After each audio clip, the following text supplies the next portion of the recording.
Salutations, my dearest friends. My name is Samantha, and today I'm going to be doing a cozy mystery wrap-up where I talk about 4 cozies that I read this year.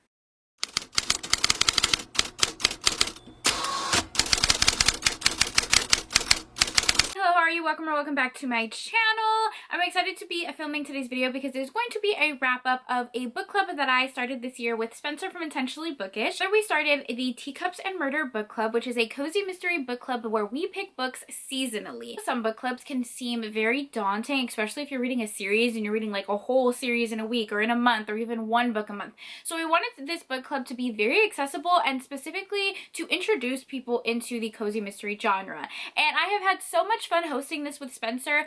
It is a cozy mystery book club where we really lean into the cozy themes. Because we only read 4 books a year, we pick books quarterly based on the season, so spring, summer, fall, and winter, and each book we try to pick a theme that kind of correlates with that season, which you will see in my wrap-up. So we're coming up on a year of this book club. We read 4 books together. We had 4 live shows, which I will leave all the live shows down below for each book, and I'm going to quickly wrap up all 4 books that we read because I actually really loved every single one, and I was just genuinely pleased with all the books that we picked. I definitely look forward to reading more from each of these authors. You're gonna get a chance to join us for the book clubs. Here is the wrap-up, and these are also 4 cozy mystery books that I would recommend to anyone. I will leave Spencer's channel down below, so please follow her. She is such an amazing resource and has so many videos of recommendations for cozy mysteries, which is why I asked her to do this book club with me. She's actually the reason I started reading cozies, so it's been a joy to spend this year reading cozies with her. If you don't know what a cozy mystery is, I will explain it briefly, but I do have a whole video on it as well. I actually have a whole cozy mystery playlist of me reading, recommending, and explaining cozy mystery as a whole, so I will leave that down below. So the title itself kind of explains it. Cozy mystery. So you have these mystery books where you're following a murder, you're trying to figure out who died, but they're very cozy. It's very different from the horror and thriller genre because there's nothing gory about it. There's no jump scares. I liken it to Hallmark movies, that they just give you that warm, cozy vibe. Usually takes place in a small town, usually follows very endearing characters. These are also very long, so you get very invested in the characters and the side characters and the themes of the book. Kind of like if Hallmark and true crime had a baby, this would be the genre for you. Like the mystery aspect, you'd like when you're reading to be like your own amateur sleuth as well, but you don't like the goriness of it. You don't actually want to be scared, but you also want to follow the mystery. This is a cozy mystery for you. It's a brief introduction into cozy mysteries and into my book club. We will be continuing the book club in 2023. If you want to join, follow us on social media. That's where we do most of our updates, and then we have our live shows here on YouTube. Okay, let's go ahead and talk about some of the books that we read, and I will go in order. We started with spring. This was our first book, and this is Flowers and Foul Play by Amanda Flower. Amanda Flower is a staple in the cozy mystery genre. I know a lot of people love her writing. This is the first book in her Magic Garden mystery series, and for spring we wanted to lean into the gardening flower theme. My phone is ringing. Hi. Hi. I just finished my tea in the morning, so I'm calling you back.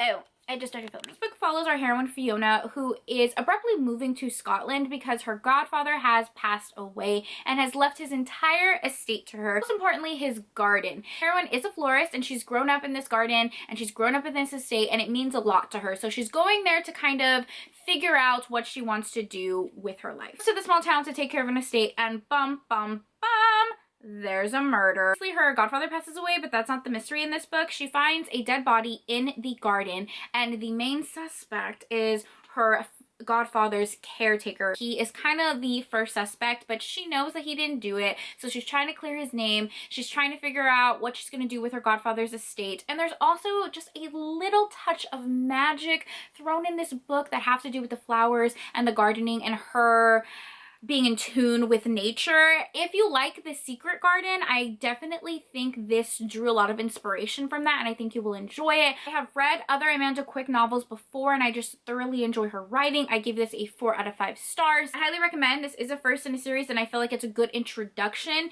The reason I didn't give it a full 5 stars is because I wish there was more magic, if that makes sense. I wish they leaned more into that like whimsical writing, but who knows, maybe they do with the rest of the series. Next book that we picked was our summer pick, and this is No Good Tea Goes Unpunished by Bree Baker. This is the second book in the Seaside Cafe mystery series, but never fear, you can definitely read this series out of order. Most cozy mysteries, you can kind of pick them up out of order. Because cozy mysteries are such long series and they're so focused on themes, I feel like the authors do a really good job at kind of like wrapping things up in the beginning, so it's okay if you bounce out of order. Everly Swan lives in this very small beach town. Owns a shop right on the beachfront where she sells like iced tea and baked goods, and her best friend is getting married and asks her to cater the wedding. She's trying to boost her small business. She's trying to be a good friend and cater her best friend's wedding, and there is a murder at the wedding, and it is the groom. The groom is found dead with a cake cutter in his body on the beach after his wedding. What a way to end a wedding. And her best friend is the suspect, being the wife. She knows her best friend didn't do it, so she's trying to help her friend clear her name. She's also very involved with the murder because she found the dead body. One was just so charming. I feel like this author has such a nice writing style. I loved our heroine in this. Her mindset and the way she tried to like figure out the murder was so logical, and it was so nice to follow along. I definitely feel like I will go back and read the rest of the series. I gave this book 4 stars. The reason I didn't give it that 5 stars because I didn't love the ending. I didn't love who the murderer is, so I'm not going to do spoilers on why I didn't love who it was. It uses a trope that I typically don't like in cozies, but for the most part, I was very intrigued throughout the whole story. I loved our heroine. I loved the theme. This one that we picked for our fall theme was the Vampire Knitting Club. The theme was knitting, obviously, but we also kind of wanted to lean a little bit into like a paranormal theme because it was fall, October, you know, autumnal vibes. This is the only book I don't own the physical copy on because I read it on KU. By the way, most of these books are either available on KU. All of them have audiobooks available. We really tried to make this accessible in the sense that we wanted you to be able to find these books. So yeah, this one I read on KU. It's the Vampire Knitting Club by Nancy Warren. This was a series that my friend Desiree from Genki Reader absolutely recommended to us, and she was on our live show, which was such a blast. I will leave the live show down below. First in the series, and I definitely think that this is one of the few cozy mystery series you have to read in order. Heroine gets a call that her grandmother has passed away. Goes back to the small university town in England, finds out that her grandma left all of her inheritance to her as well as her knitting shop. Kind of like grieving her grandmother, but also finding out what she's going to be doing with this store. A lot of cozy mysteries kind of follow this plot where someone passes away and they like inherit something. So she goes to this very small university town in England.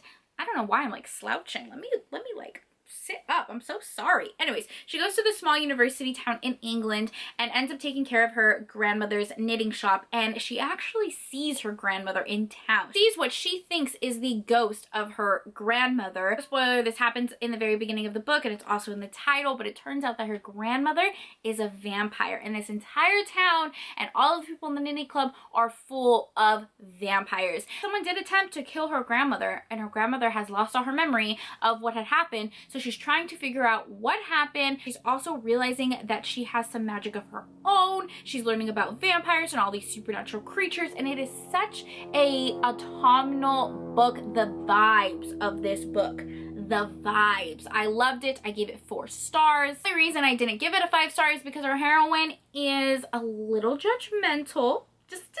Just a little judgmental. I feel like she's a little bit of an unlikable heroine, which is fine. You don't always have to have a likable heroine, and I think the author did that intentionally for character growth. But yeah, I just think like she could have been a little bit more open-minded in my opinion. I still gave this 4 stars. I loved it. If you want that perfect balance of like magic, paranormal, cozy vibes, read this one. Now we are on to our winter pick, which of course had to be a Christmas one. This is the one we read the most recently, Murder at the Christmas Cookie Bake Off. I just filmed a video where my dad talked about this book because he had never read cozy mysteries before, and he joined us on the live show and he kind of talked about his experience of reading a cozy mystery for the first time, so that was really fun.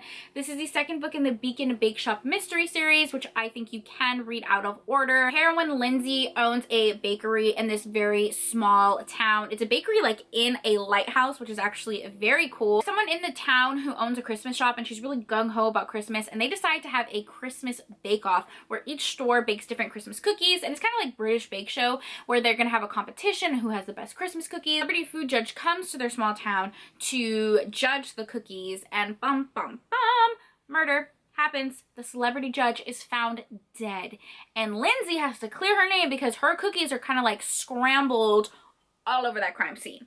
all over that crime scene. So she needs to figure out what's going on. There's a slight magical element in this book because there's a ghost in the lighthouse and in their town that kind of like helps her solve the murder, kind of like very subtly gives her hints.